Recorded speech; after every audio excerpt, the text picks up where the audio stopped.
Hello everyone. In the previous lecture we have studied about Cartesian and polar coordinates में जो velocity और acceleration है उनको कैसे डिफाइन करते हैं। उनके लिए हमने एक रिलेशन निकाला था एक्सेलरेशन और वेलोसिटी दोनों के लिए ही। अब इस लेक्चर में हम क्या स्टडी करने जा रहे हैं, velocity and acceleration in cylindrical coordinate system.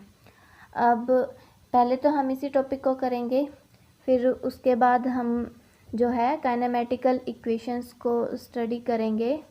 फिर एक इम्पोर्टेंट पॉइंट है कि हम जो कोऑर्डिनेट सिस्टम है वो किस बिहाफ पर यूज़ करते हैं, कि कौन सा कोऑर्डिनेट सिस्टम सूटेबल रहेगा किसी भी क्वेश्चन को सॉल्व करने के लिए।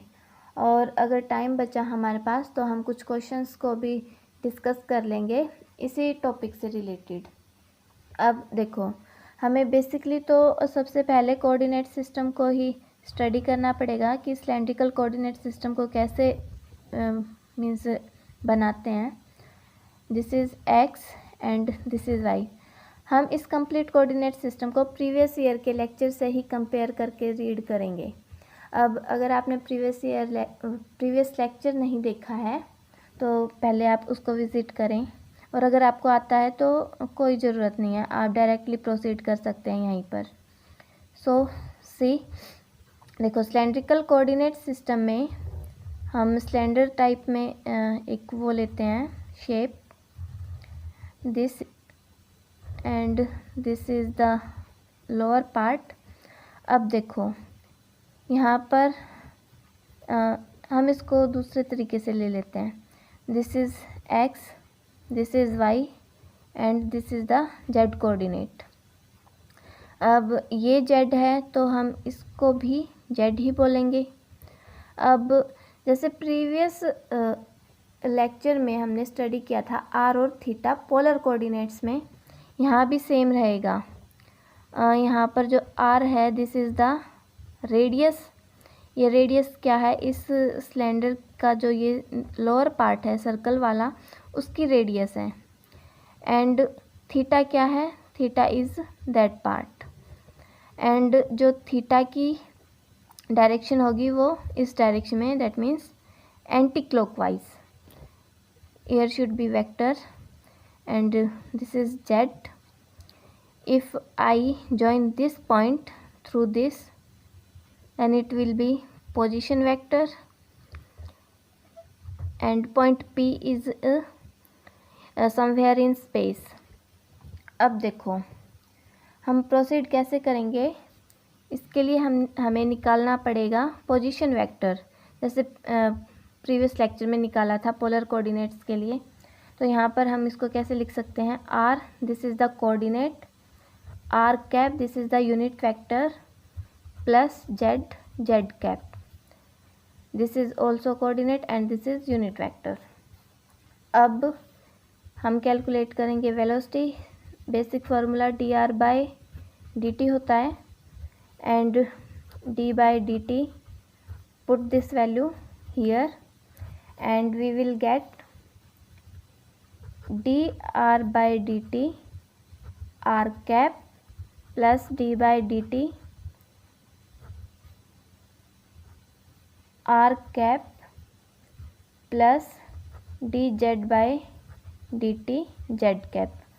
अब यहाँ पर ये जो है r कैप तो डेरिवेटिव है एंड ये r बाय मिस्टेक रह गया, सो कोई बात नहीं।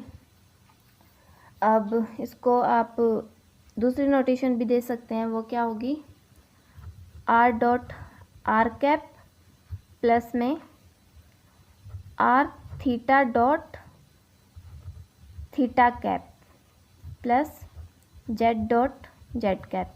अब यहाँ पर आप एक बात नोट कीजिए, ये वाली टर्म और ये वाली टर्म हमने वेलोसिटी के लिए निकाल ली थी।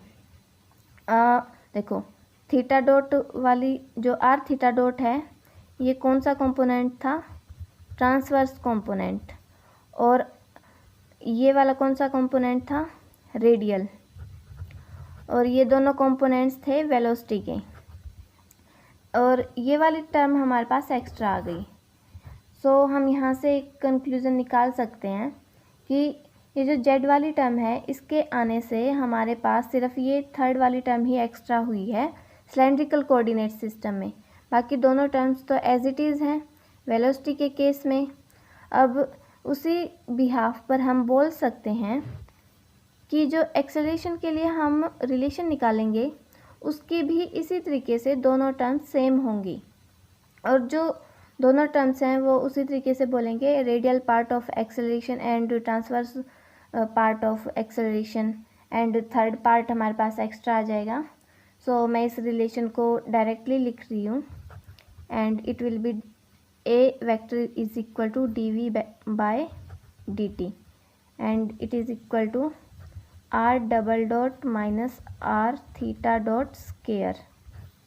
This is the radial part of acceleration, and plus 2r dot theta dot, this is theta cap, plus r theta double dot, this is phi cap, this is theta cap, sorry वो इसलिए confusion हो रहा है क्योंकि दोनों ही notations को मैं use करती हूँ। And this is the transverse component of acceleration, and third वाली टर्म क्या होगी हमारे पास Z double dot Z cap. This is a final relation for acceleration. अब जो है हम फाइनल रिलेशन निकाल चुके। अब नेक्स्ट हमें काइनेमेटिकल इक्वेशंस को स्टडी करना है, एंड लेट्स प्रोसीड। और जो काइनेमेटिकल इक्वेशंस हैं उनको हम सिर्फ तब अप्लाई करते हैं जब हमारा एक्सेलरेशन कांस्टेंट होता है। अब सपोज़ करो जैसे हमारी अर्थ है, हम किसी भी पार्टिकल की वेलोसिटी या एक्सेलरेशन या टाइम को फाइंड करना चाह रहे हैं, तो हम मतलब अप्रोक्स हर जगह यूज़ कर सकते हैं हर क्वेश्चन में, क्योंकि जो हमारा इंटरवल है, जो हमारी हाइट है अर्थ के एटमॉस्फेयर की, वो काफ़ी ज़्यादा है। ज़्यादातर हम उस हाइट को क्रॉस नहीं कर पाते कि हमारा एक्सेलरेशन वेरी हो सके, तो हम हर जगह यूज़ कर सकते हैं।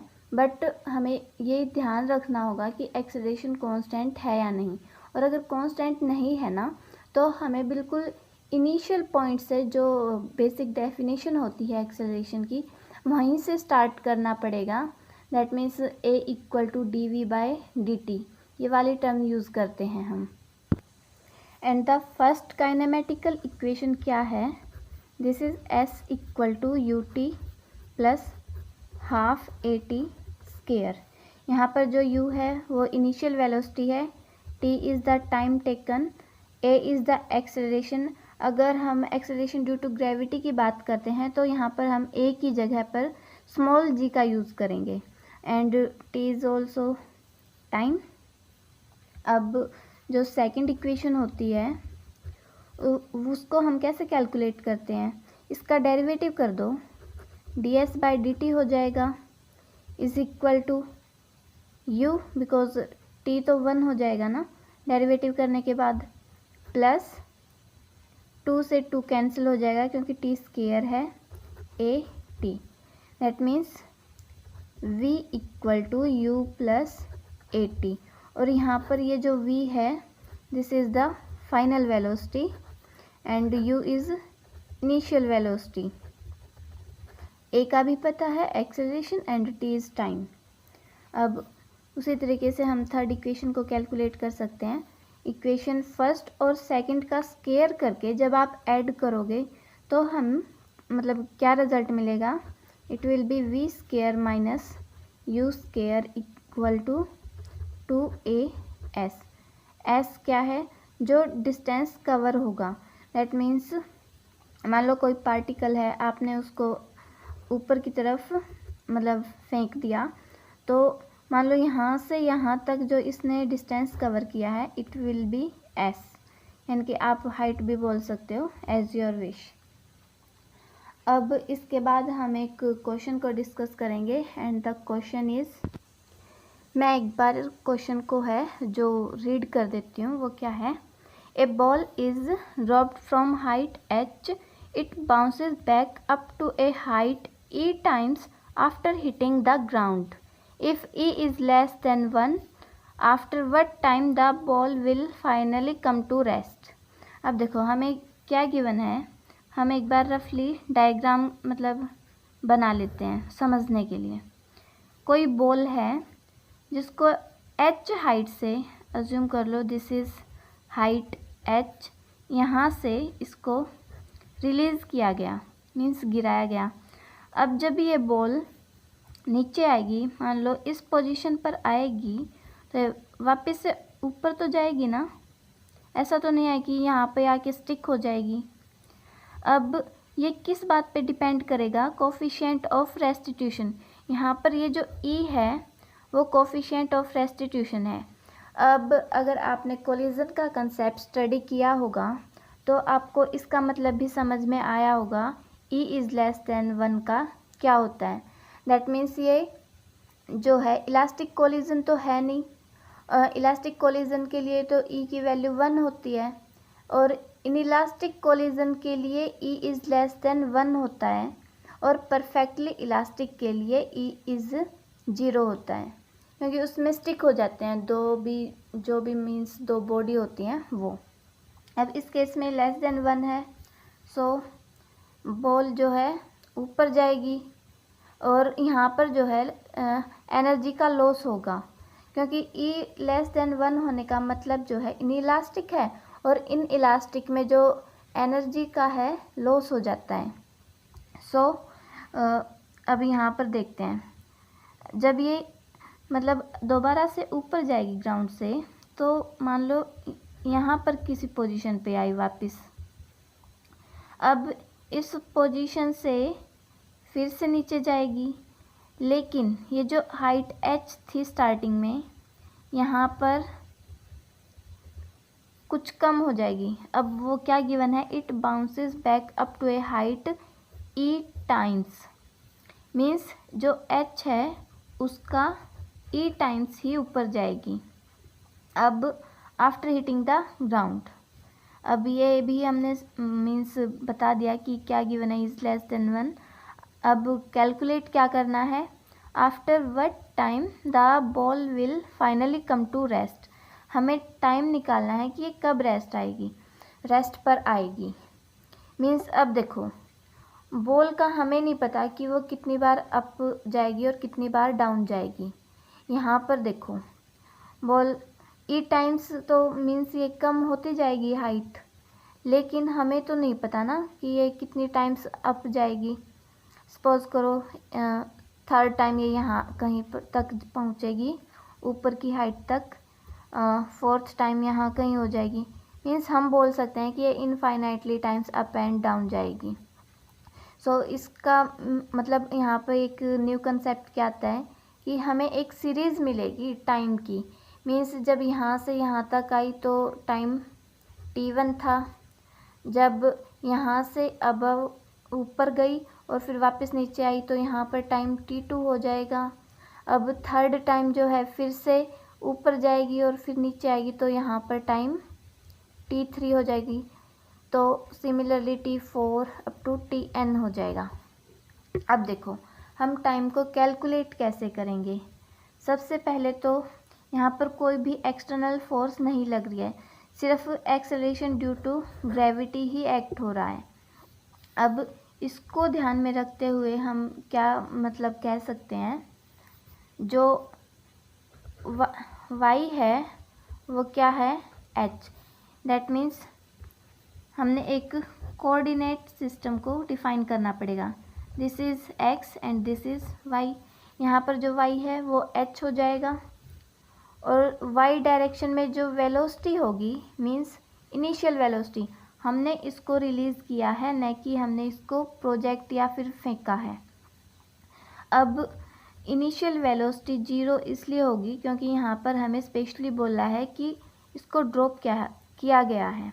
सो यू y और y डायरेक्शन में है तो इट विल बी 0। सिमिलरली जो एक्सेलरेशन होगा y डायरेक्शन में, दिस इज़ ये किसके इफ़ेक्ट में मीन्स नीचे आ रही है, acceleration due to gravity, that is small g। So यहाँ पर हम काइनेमेटिकल इक्वेशन का यूज़ कर सकते हैं एंड आई थिंक आप गैस भी कर सकते हैं कि कौन सी इक्वेशन हम यूज़ कर सकते हैं। इक्वेशन 1 विल बी सुटेबल, और वो क्या है हमारे पास, s equal to U T plus half A T square. अब यहाँ पर जो s है, s हमने क्या कंसिडर किया था, हाइट। सो यहाँ पर जब हम इसको चेंज करेंगे तो ये h हो जाएगी इक्वल टू u, यहाँ पर y डायरेक्शन में है तो इट विल बी 0, हम नहीं लिखेंगे ये इसको क्योंकि 0 हो गया, इक्वल टू 1/2, और जो a है वो एक्सेलरेशन ड्यू टू ग्रेविटी है। देखो this here will be g t square. अब यहाँ से हमारे पास t किसके लिए आया है, जो ये वाला डिस्टेंस है ना कि कितने टाइम में कवर किया है, this is the value of this time. So ये हमने किस से डिनोट किया था, t1 से। सो यहाँ से t1 की वैल्यू क्या आ जाएगी, √2h/g, ये वैल्यू आ गई हमारे पास। अब फर्दर हमें t2 कैलकुलेट करना होगा। अब देखो दो बात है हमारे पास, सेकंड टाइम हमारी जो हाइट है वो e टाइम्स हो गई, दैट मीन्स h को हम EH लिखेंगे जब t2 को कैलकुलेट करेंगे।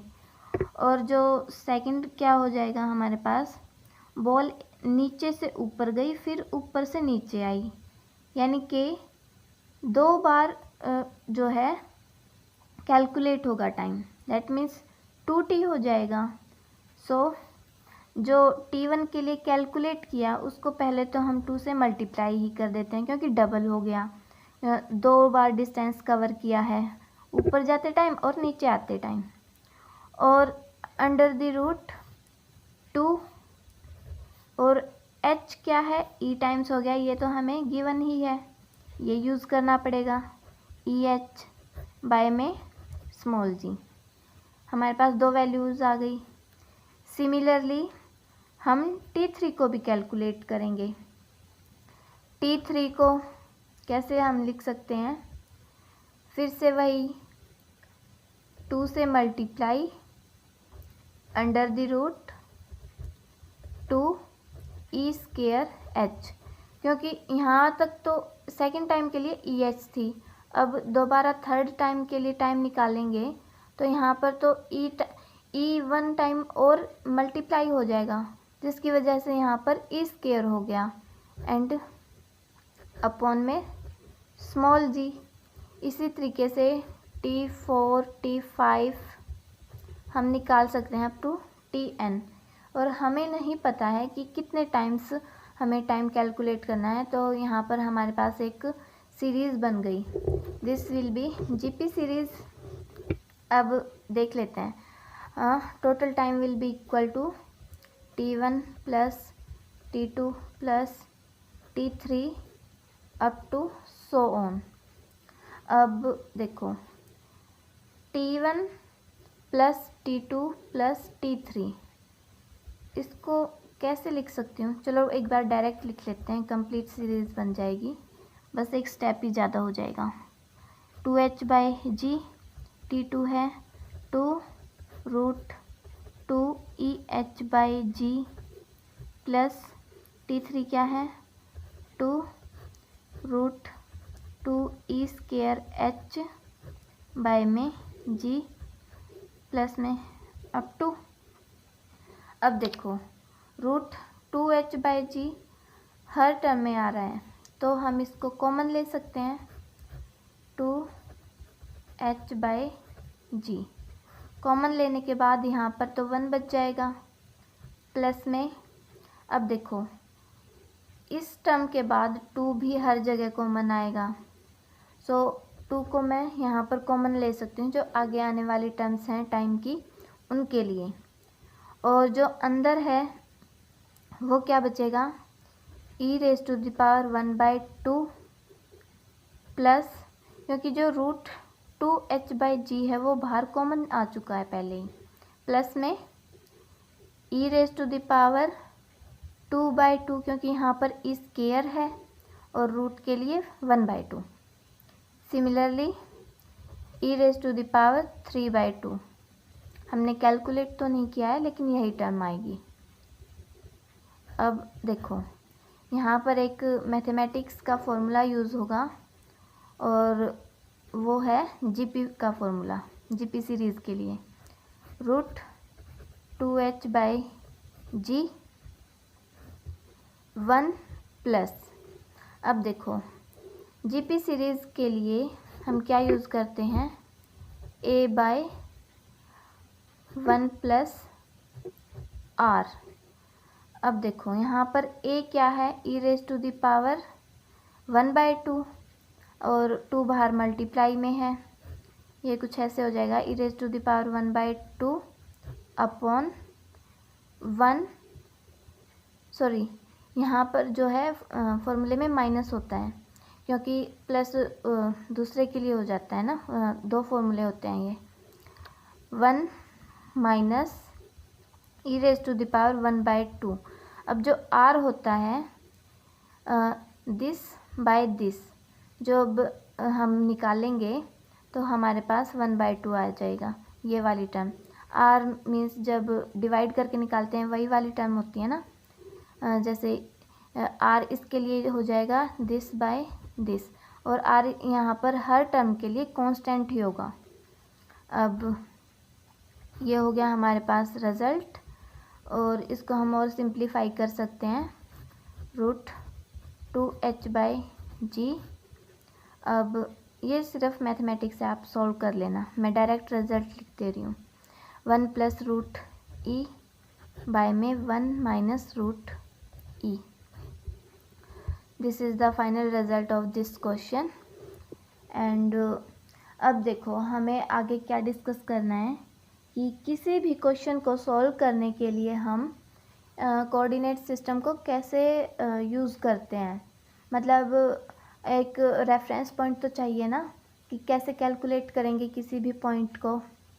सो उसको स्टडी करने के लिए हम स्टार्ट करते हैं कि जो एक्सेलरेशन होगा, अगर सपोज करो जैसे यहाँ पर प्रोजेक्टाइल का हमने केस ले लेते हैं। Projectile that means like that, this is velocity in this direction. अब यहाँ देखो, हर पॉइंट पर जो एक्सेलरेशन होगा वो इस डायरेक्शन में होगा। यहाँ देखो तो यहाँ भी एक्सेलरेशन ड्यू टू ग्रेविटी ही तो एक्ट हो रहा है यहाँ पे। ये किसी एक फिक्स पॉइंट के टूवर्ड्स नहीं लग रहा है, इसके लिए यहाँ पर लग रहा है एक्सेलरेशन ड्यू टू ग्रेविटी, और इस पॉइंट के लिए यहाँ लग रहा है, इसके लिए यहाँ लग रहा है।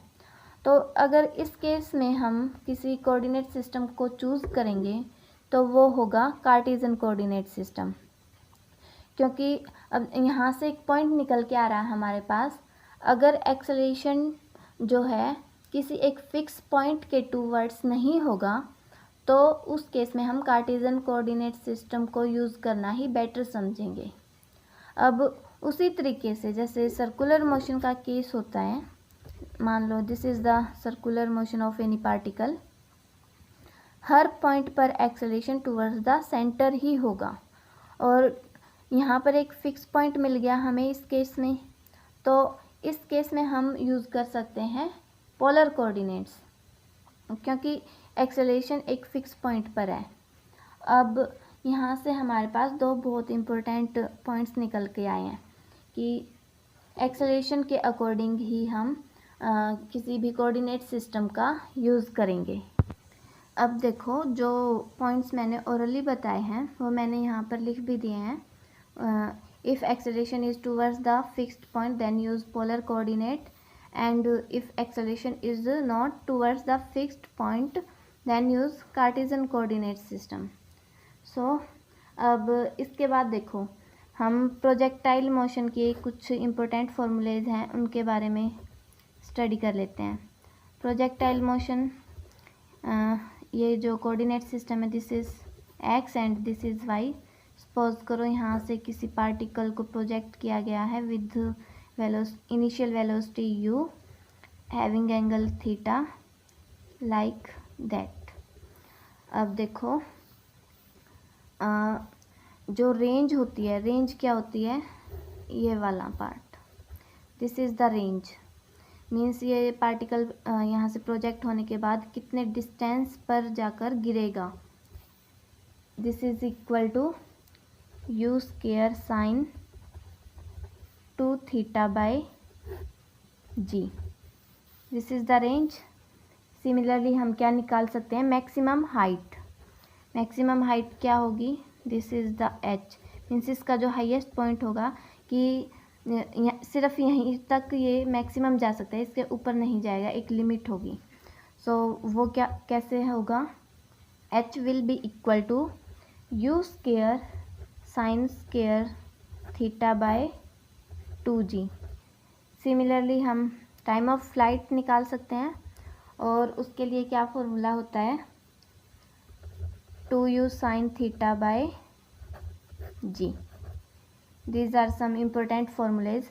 और ये याद रखना कि जो पार्टिकल प्रोजेक्ट किया है हमने, वो नीचे से मीन्स ग्राउंड से प्रोजेक्ट किया है, न कि किसी हाइट से।